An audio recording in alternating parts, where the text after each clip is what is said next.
컴퓨터. 사랑의 아버지 하나님 감사합니다. 오늘도 제가 주님의 십자가 복음을 들고 이 자리에 섰습니다. 주님께서 제게 가르쳐 주신 그대로 제가 전할 수 있도록 인도하시고 여기에 더하거나 빼지 않도록 하옵시고 받는 우리 그리스도인들도 주님께서 말씀하신 그대로 받을 수 있도록 주님께서 전하는 전하 받는 우리 그리스도인들 모두에게 주님께서 은혜를 내려주시옵소서. 모든 말씀 우리 주 예수 그리스도의 이름으로 기도드립니다. 아멘. 자, 그러면 본문 말씀 읽겠습니다. 처음 슬라이드 보여주세요. 예. 역대기 하 11장 20에서 21절입니다. 다 일어서 주세요. 역대기하 11장 20에서 21절입니다. 그리고 그것 후에 압살롬의 딸 마아가를 그가 취했는데 아비야와 이때와 시사와 슬로밋을 그에게 그녀가 낳았더라. 그리고 르호보암이 압살롬의 딸 마아가를 모든 그의 아내들과 그의 첩들보다 더 사랑했는데 그가 18의 아내와 60의 첩과 결혼했으며 28의 아들들과 60의 딸들을 그가 낳았더라. 자, 앉아주시기 바랍니다. 지금 우리는 종교학 박사요, 모슬렘 최고 토론가로 알려진 학자 샤빌 알리가 저술한 소책자 101 Contradictions in the Bible, 즉 성경 속 101개 모순들을 통해 그가 제기한 의문점들을 하나도 빼놓지 않고 답변해가며 자연인들의 눈에 모순으로 보이는 성경 말씀 속의 난제들을 어떻게 해석하는지 다 같이 그 양의 영이신, 아니 그 양의 영이신 성령님을 통해 배우고 있습니다. 우리는 동시에 이에 대한 풀이로 종교인을 대표하여 오리엘 베트란 듀마논이라는 사람이 쓴 Answers to Alleged 101 Contradictions in the Bible, 번역하면 성경 쓰고 101개의 모순이라고 주장되는 것들에 대한 답변을 통해 알리가 제기한 의문에 대한 종교인 신학자들의 풀이를 비교하여 살펴보고 있습니다. 알리가 다음으로 제기한 모순은 24번째의 것으로 다음과 같습니다. 다음 슬라이드 보여줄까요? 다음 슬라이드 보여주세요. 아비야 왕의 어머니의 이름은 이란 겁니다. 역대기하 13장 1에서 2절. 여로보암 왕에게 18년의 아내, 그런데 아비야가 유다 위에 왕이 되었더라. 예루살렘 안에서 3년을 그가 왕으로 다스렸고, 그리고 그의 어머니의 이름은 기브아로부터 온 우리엘의 딸 미가야였더라. 그리고 아비야 사이와 여로보암 사이에 전쟁이 있었더라. 다음은 역대기하 11장 20에서 21절입니다. 그리고 그것 후에 압살롬의 딸 마아가를 그가 취했는데 아비야와 아떼와 시사와 슬로밋을 그에게 그녀가 낳았더라. 그리고 르호보암이 압살롬의 딸 마아가를 모든 그의 아내들과 그의 첩들보다 더 사랑했는데 그가 18의 아내와 60의 첩과 결혼했으며 28의 아들들과 60의 딸들을 그가 낳았더라.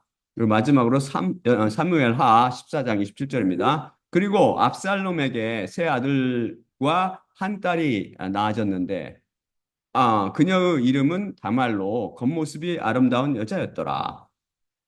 여기서 보듯 유다 왕 아비야의 어머니의 이름이 역대기하 13장 2절에서는 미가야라고 증언하고 역대기하 11장 20절에서는 압살롬의 딸로 마아가라고 증언합니다. 분명히 아비야 왕의 어머니 이름이 서로 다릅니다. 게다가 사무엘하 14장 27절은 압살롬에게 딸이 하나 있었는데 그녀 이름이 다말이라고 증언합니다.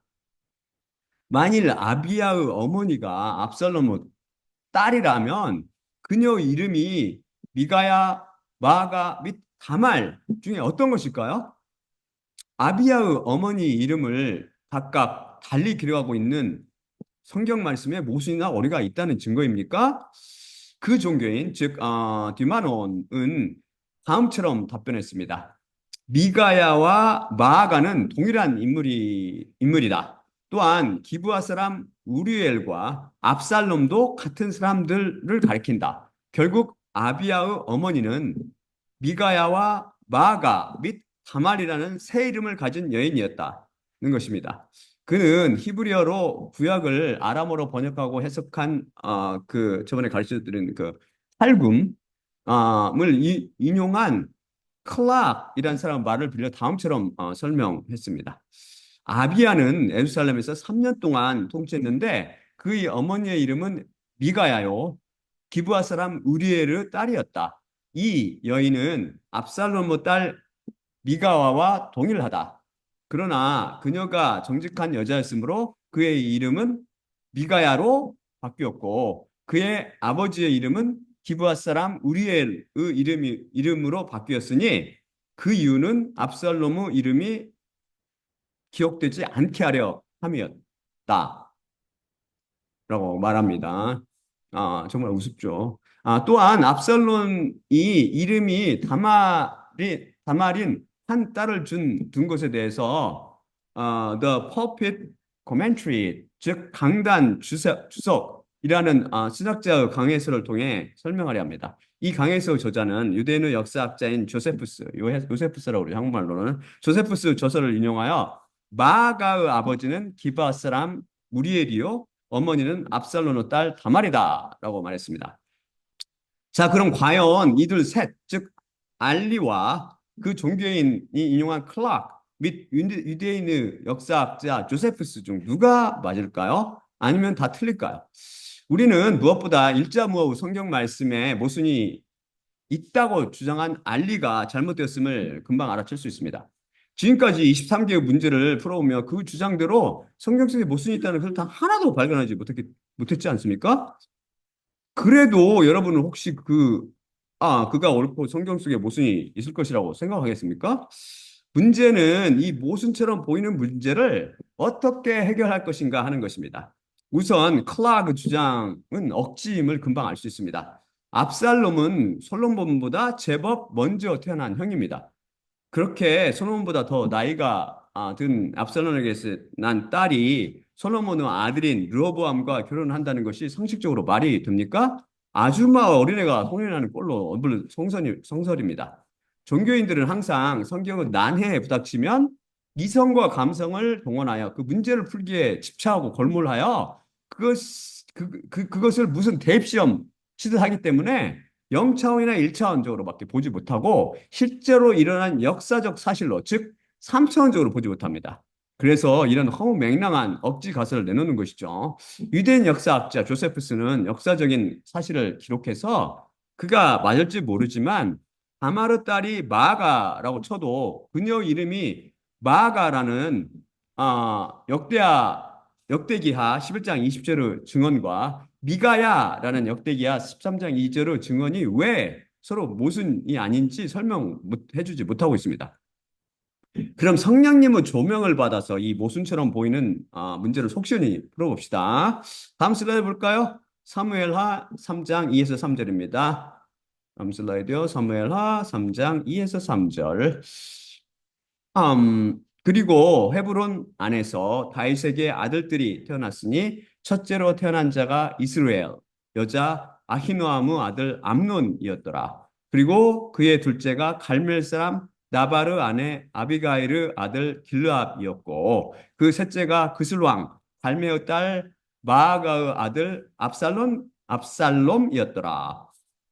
다음이 열왕기상 2장 11에서 아민 그렇죠.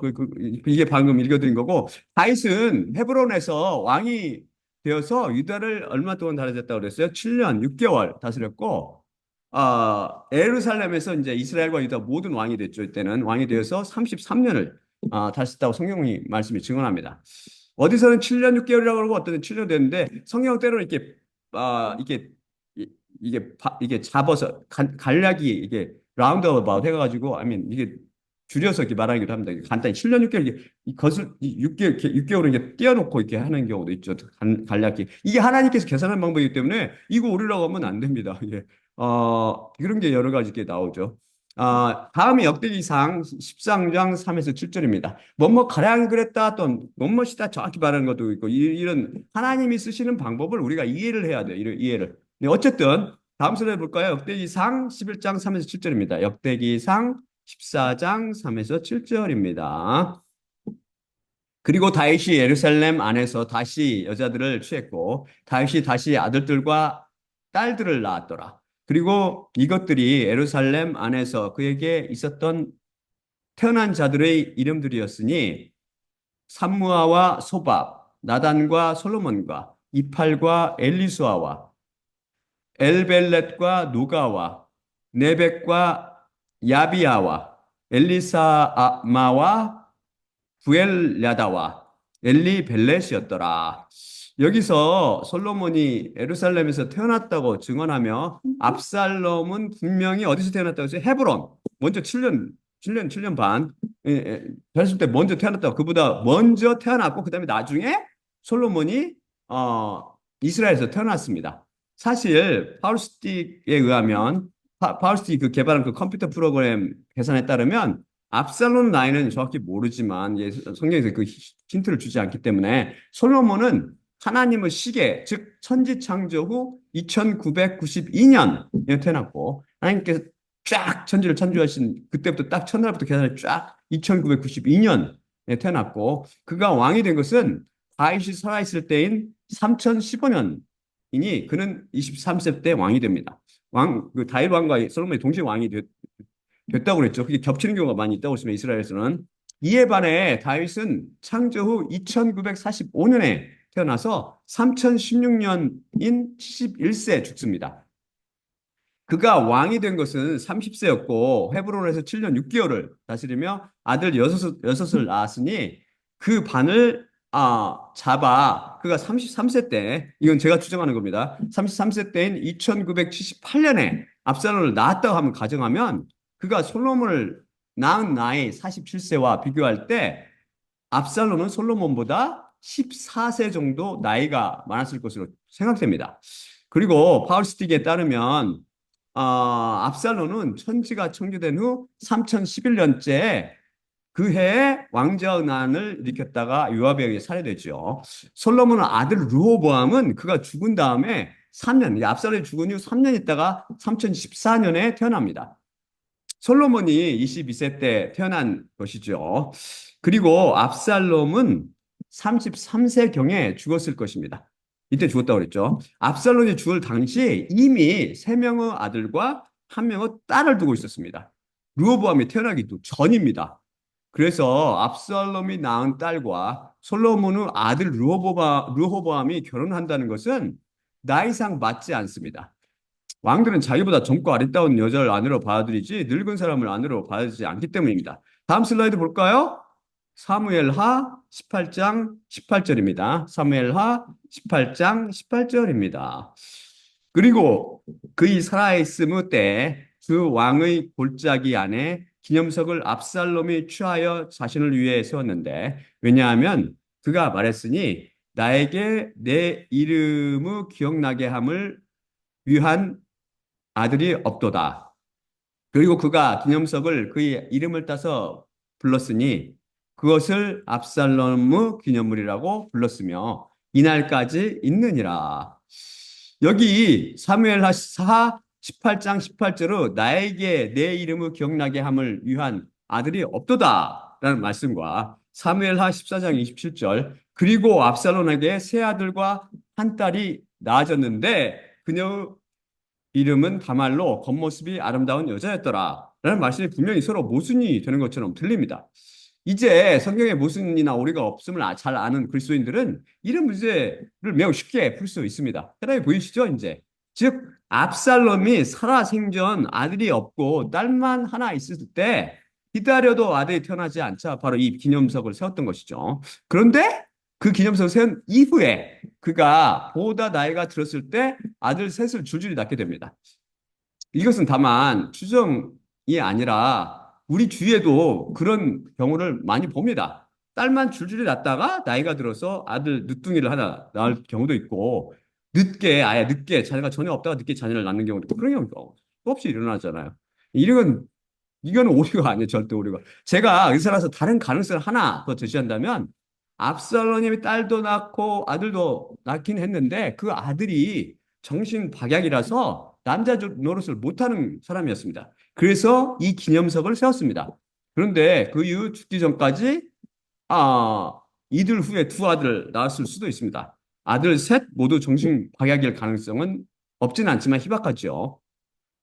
그래서 이 말씀을 통해 가능성 큰 쪽을 추정한다면 우리는 압살롬의 나이가 제법 젊었을 때 딸인 다말이 태어났을 거며 다말이 먼저 태어났을 것이며 그 이후에 그가 33세경 죽기 전 늦둥이로 아들들이 연달아 태어났거나 또는 쌍둥이 아들이나 한, 한 아들과 한 쌍둥이 또는 세 쌍둥이를 동시에 낳았을 것입니다. 그래서 성경의 말씀들을 종합해 보면 솔로몬의 아들 르호보암이 압살롬의 딸 다말과 결혼했을 가능성은 더욱 희박해지죠.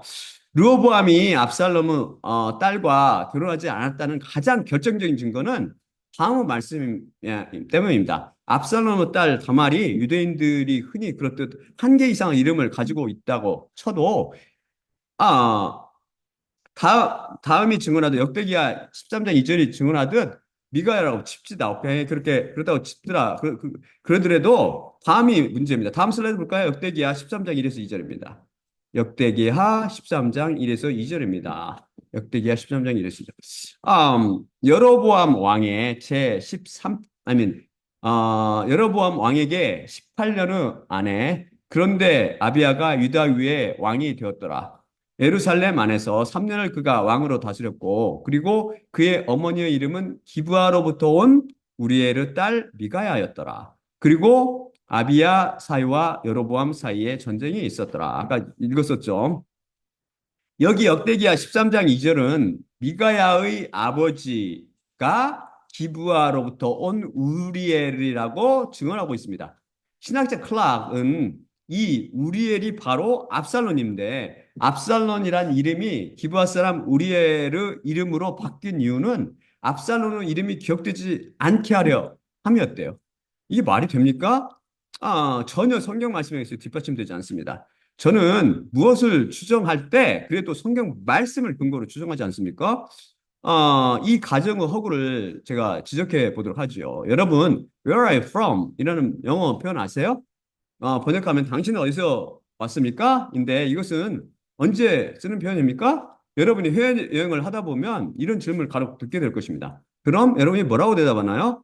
I'm from Korea라고 대답하겠죠. 사실 그렇게 대답하면 묻는 사람이 North or South라고 묻는 경우가 많을 것입니다. 즉, 북한에서 너 북한에서 왔니? 남한에서 왔냐? 이런 질문이죠. 옛날 미국을 비롯한 세계인들은 North Korea는 많이 들어봐서 아는데 South Korea는 도대체 어디에 붙은 어떤 나라인지 모르는 경우가 많았습니다. 지금은 남한을 다 알지요. 북한이 핵을 만들어서 미 본토를 향해 발사한다고 위협을 일삼으니 이들이 이 못말린 독재자의 나라를 모를 수가 없지요. 자기 목숨이 달렸는데요. 그래서 앞으로 여러분이 여행하다 이런 질문을 받으면 I'm from South Korea라고 보다 구체적으로 대답해 주세요. 어쨌든 어떤 사람이 여러분에게 Where are you from? 이라고 물었을 때 이 사람은 당신이 어디서 나서 자랐습니까? 라고 묻는 것입니다. 미국 내에서도 미국인들끼리 이런 말 쓰거든요. 서로 질문을 하는데 여행지에서 만나면 자기들끼리 이렇게 물은다고. 그러면 질문의 요점인즉 내가 미국 내 어떤 주 어떤 도시에서 나서 자랐느냐의 질문인 것이죠. 한국에서도 비슷한 질문 많이 하지 않습니까? 당신은 어디 출신입니까? 이 질문은 당신은 어디서 태어나서 자랐습니까? 라는 질문이죠. 연고지에 대한 유난히 강한 집착과 문화를 가지고 있는 대한민국에 살고 있을 때 저도 그런 질문을 듣는 경우가 많았는데 그때 저는 전주 출신입니다. 라고 대답했습니다. 즉, 전라도 전주에서 태어나서 자랐다는 의미죠. 영어에 Where are you from? 이나 한국어 당신은 어디 출신입니까? 에 대한 대답으로 나는 어디에서 태어나서 자랐어요. 라고 대답할 때 이스라엘 사람들은 히브리어 전치사 mean을 씁니다. 이것은 뭐뭐로부터 라는 뜻을 갖는 전치사입니다. 바로 역대상 13장 2절에서 그의 어머니의 이름은 기브아로부터 온 우리엘의 딸 미가야였더라고 하며 유다 왕 아비야의 어머니에 대해 묘사를 할 때 그의 어머니의 아버지 곧 그의 외할아버지가 기브아로부터 온 우리엘이라고 분명히 증언하고 있습니다. 그의 어머니인 미가야의 아버지 우리엘은 기브아에서 태어나서 기브아에서 자란 사람이라는 뜻이죠. 우리엘이 압살롬과 동일이라는 종교학자의 클락의 주장은 그래서 틀린 거예요. 압살롬은 조금 전에 살펴봤듯이 분명히 어디서 자랐어요? 헤브론에서 태어나서 헤브론에서 자랐어요. 헤브론에서 자라다가 예루살렘으로 이사 왔죠. 예, 헤브론 출신의 사람입니다. 기브아가 아니라고요. 그가 이런 잘못을 저지르는 것은 오직 성경으로 이 원칙이 무엇인지도 모르고 성경 말씀도 제대로 몰라서 억지로 해단만을 구하려 했기 때문입니다. 문제 푸는 데만 집중해서 성경 말씀을 3차원적으로 보지 못했던 것이죠. 사실 문제는 이 문제는 사실 이스라엘 사람들이 흔히 하나 이상의 이름을 갖고 있다는 사실과 자신의 가족의 이름을 빌려 자신의 자식의 이름을 짓는다는 관습을 잘 알고 있으면, 그런 관습을 알고 있으면 쉽게 풀립니다. 여러분, 예수님의 제자 사도 베드로는 이름이 몇 개나 되는지 아세요? 다음 슬라이드 볼까요? 요한복음 1장 40에서 41절입니다. 요한복음 1장 40에서 41절입니다.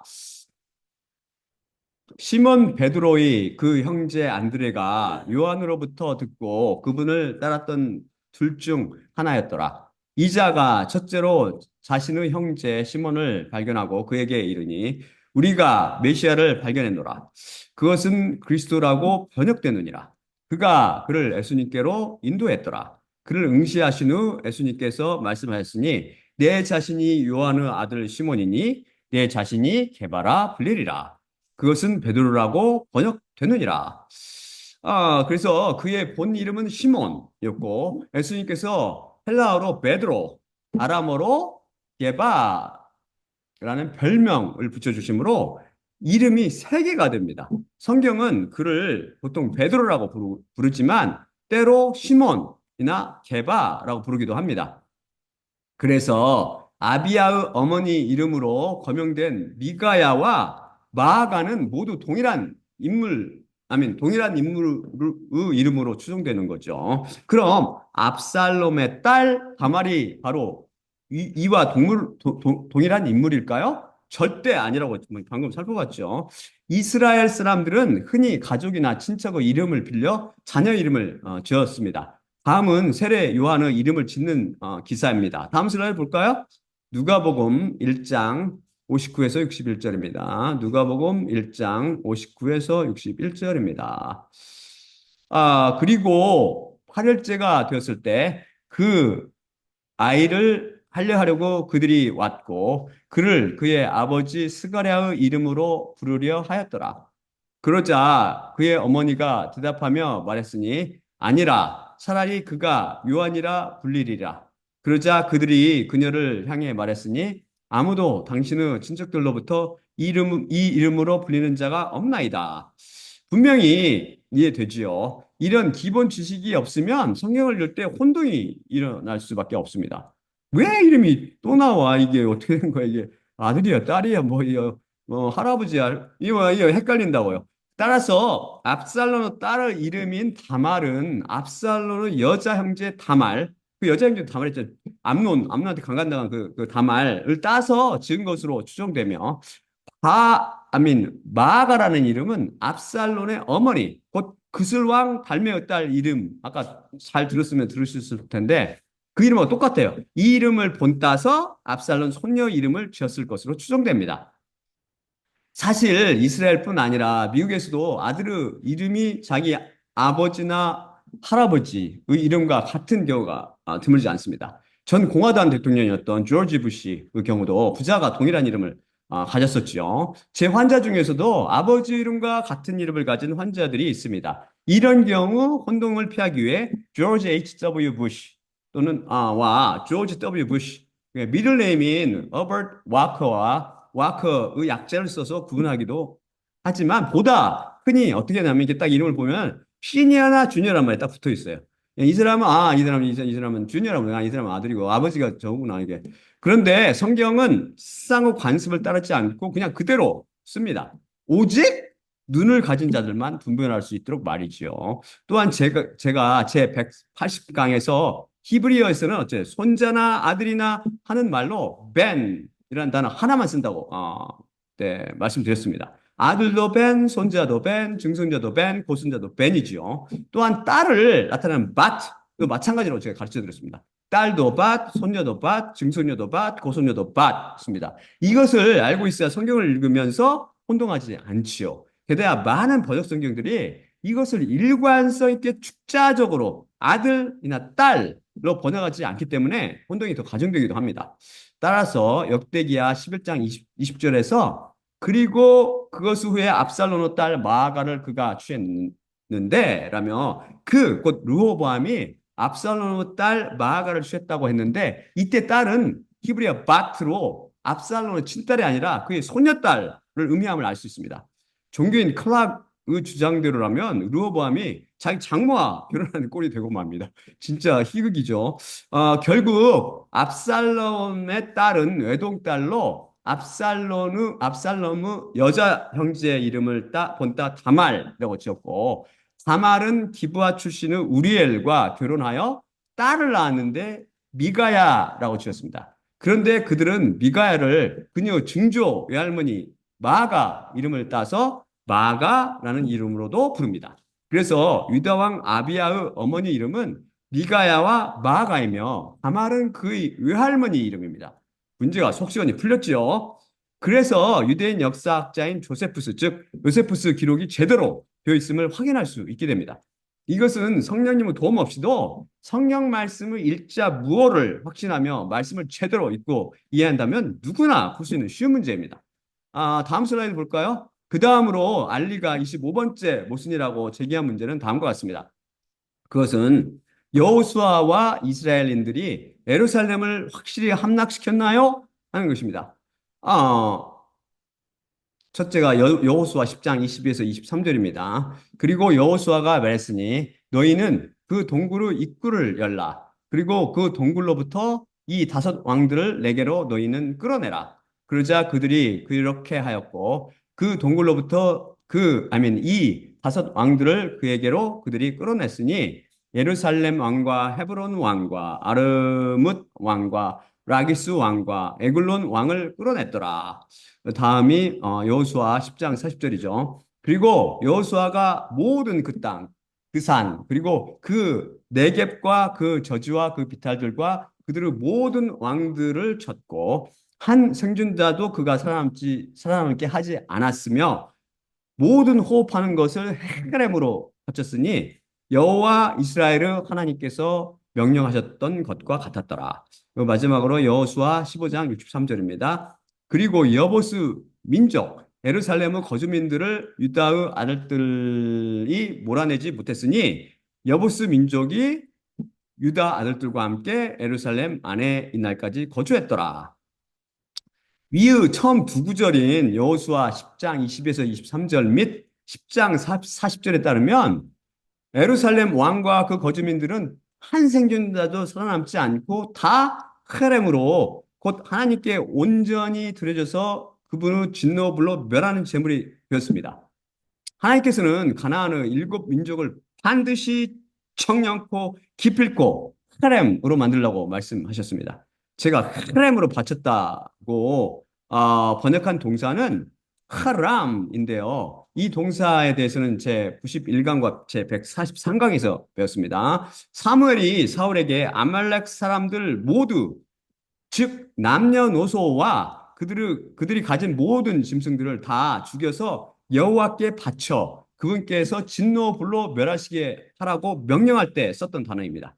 이것은 명사형 헤렘인데 이것은 명사형 헤렘 많이 들어보죠. 헤렘인데 이것이 무슨 뜻이라고 했죠? 이것은 헬라어 아나테마와 같은 뜻으로 하나님께 온전히 드려 하나님께서 그 진노 불로 멸해 버리시는 가증한 것, 저주받은 것이라는 뜻이라고 했습니다. 즉 가나안의 7민족들은 모두 헤렘이 되어 지옥불의 저주 아래 묶여 있었던 것이죠. 그래서 이 가나안 민족 이게 처음 세상 사람들 자연인들을 의미한다, 여러분. 심각하게 드시라고 자연인들을 의미한다고 자연인들 이로부터 나지 못한 모든 사람들은 다 헤렘이 되어서 나중에 하나님의 진노 불활로 영원히 잠깐 10초도 아니고 뭐 1시간도 아니고 2시간도 아니고 1조 년도 아니에요. 1조 년이라면 그래 희망이 있죠. 1조 년이라면 영원히 크렘으로 고통받게 될 것입니다. 심각하게 들으십시오. 제 설교를. 그래서 여호수아가 여호와 하나님께서 명령하셨던 대로 그들을 다 크렘으로 바쳐서 씨를 말렸던 것으로 생각했는데 왜 갑자기 여기 일곱 민족들 중에 하나인 여부스 민족이 여러 살아서 남아서 이스라엘 사람들과 예루살렘에서 같이 살게 됩니까? 이것이 성경에 오류나 모순이 있다는 증거일까요? 당연히 아니겠죠. 지금까지 반복해서 배웠는데도 설마 아직도 예, 성경 속에 모순이 있다는 증거입니다. 라고 대답하는 사람은 하나도 없을 것입니다. 이에 대해 그 종교인 디마노는 그 책을 통해서 그는 이번에는 바이블 코멘터리 즉 성서 주석을 동원하여 다음처럼 설명했습니다. 여호수아 10장 40절에 묘사된 도시들은 모두 남쪽 산간 지방과 남쪽 셰펠라에 있다. 베셀이나 예루살렘과 같은 도시들은 공격을 받은 것으로 언급되지 않는다. 따라서 이 구절에 주어진 설명은 남쪽 지역에 제한된 것으로 받아들여야 한다. 하지만 성경은 이에 대해 남쪽 지역뿐 아니라 모든 땅, 그 모든 땅, 모든 땅이라고 하고 한 생존자도 살려두지 않았다라고 하며 과장법을 쓰고 있는데 이런 과장법은 세계사의 정복 기록에서 흔히 볼 수 있다. 이러한 유형의 과장법은 이집트 파라오가 남긴 메렌프타 비문에서 이스라엘의 후손이 남아있지 않다고 주장하는 것과 이스라엘이 완전한 멸망된 것으로 묘사되는 모압 왕의 메샤 비문에 사용되고 되었다. 그러한 진술은 군사적 승리를 나타내는 수사법이며 이집트, 아시리아의 종군 기록에서도 찾을 수 있다고 설명합니다. 이 쉽게 말해서 다른 시상 종군 기록처럼 과장법을 써서 표현했다는 거죠.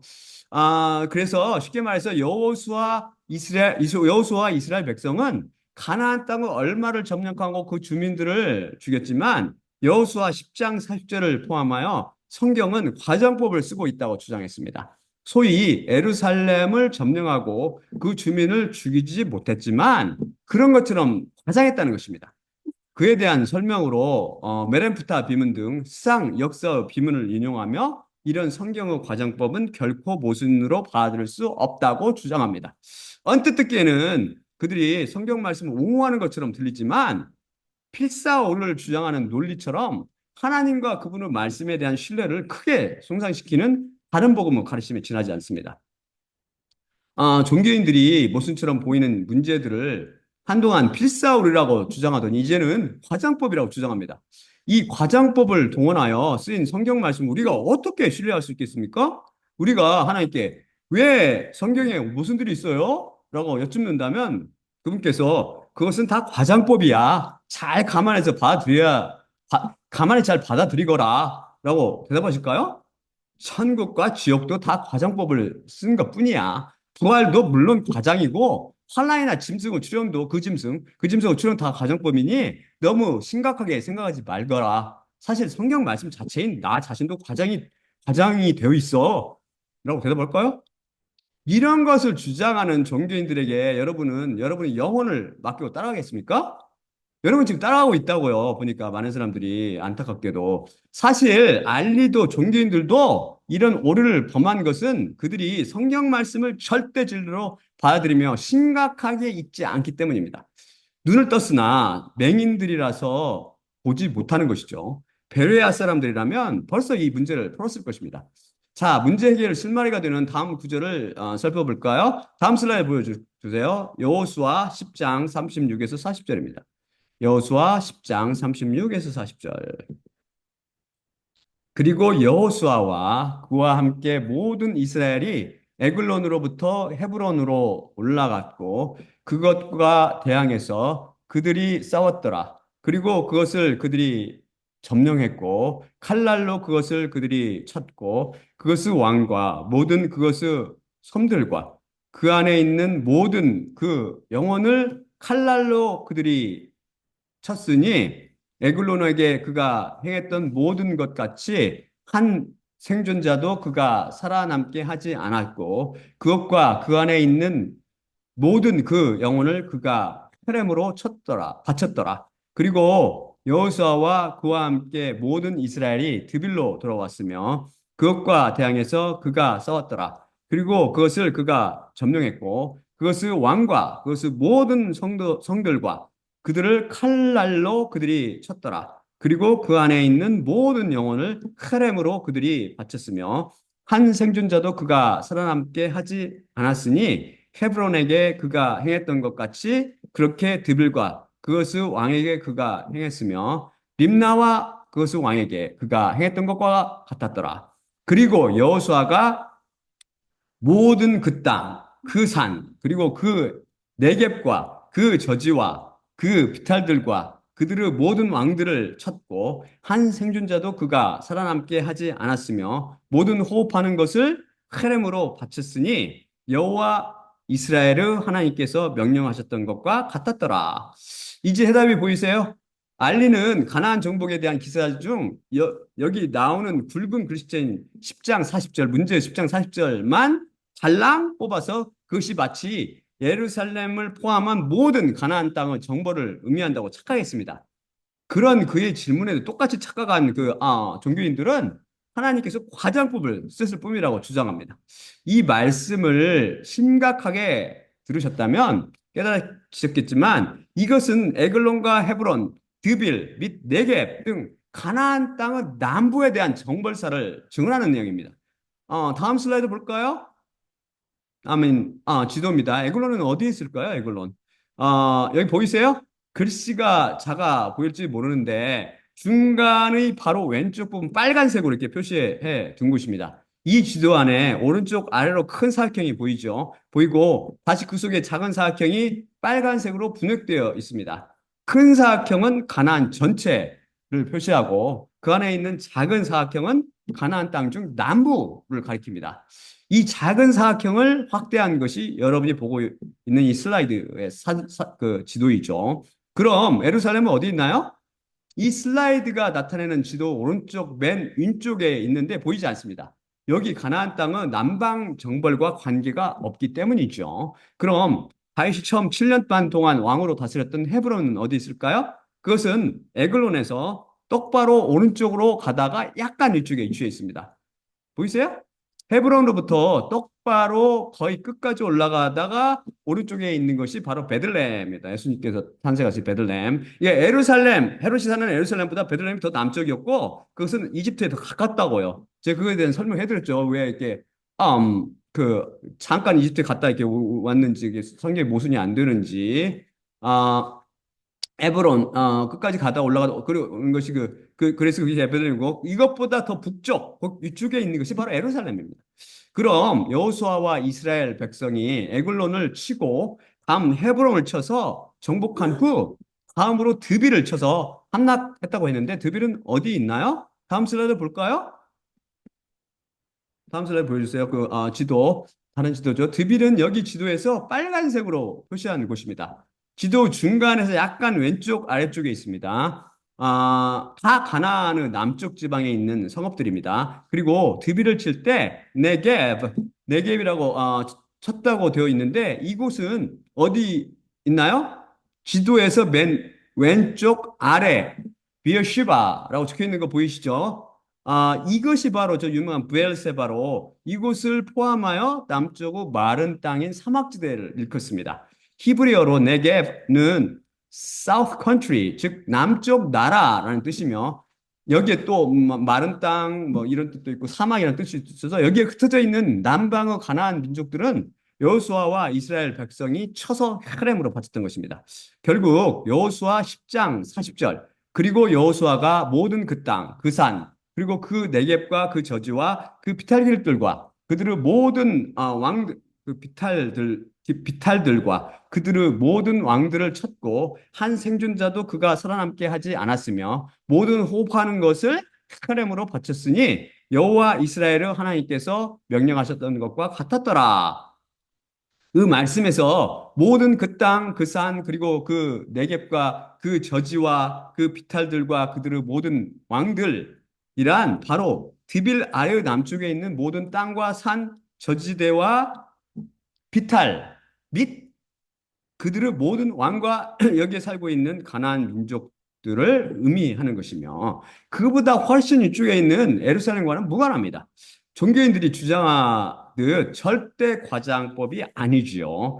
역사적 사실을 사실 그대로 증언하고 있습니다.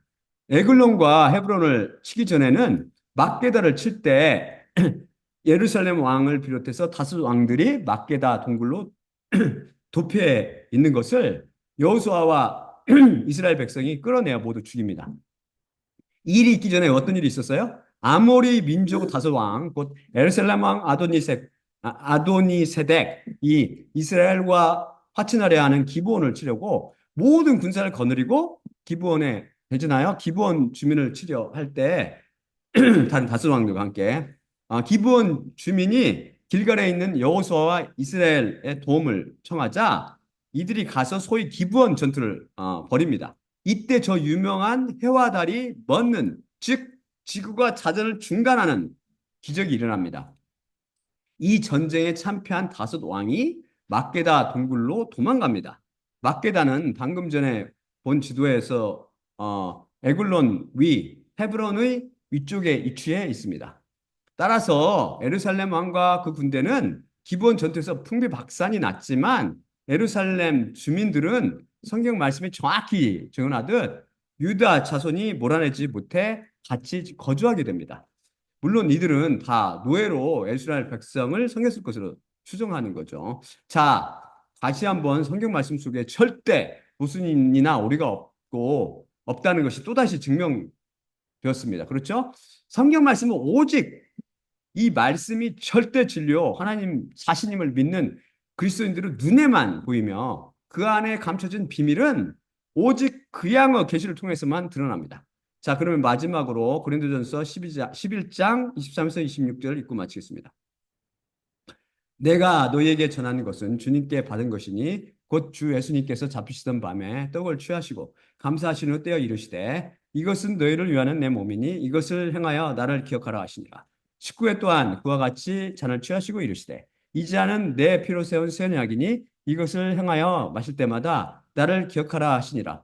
그러므로 너희가 이 떡을 먹으며 이 잔을 마실 때마다 주님의 죽으심을 그분이 오실 때까지 전파할지니라.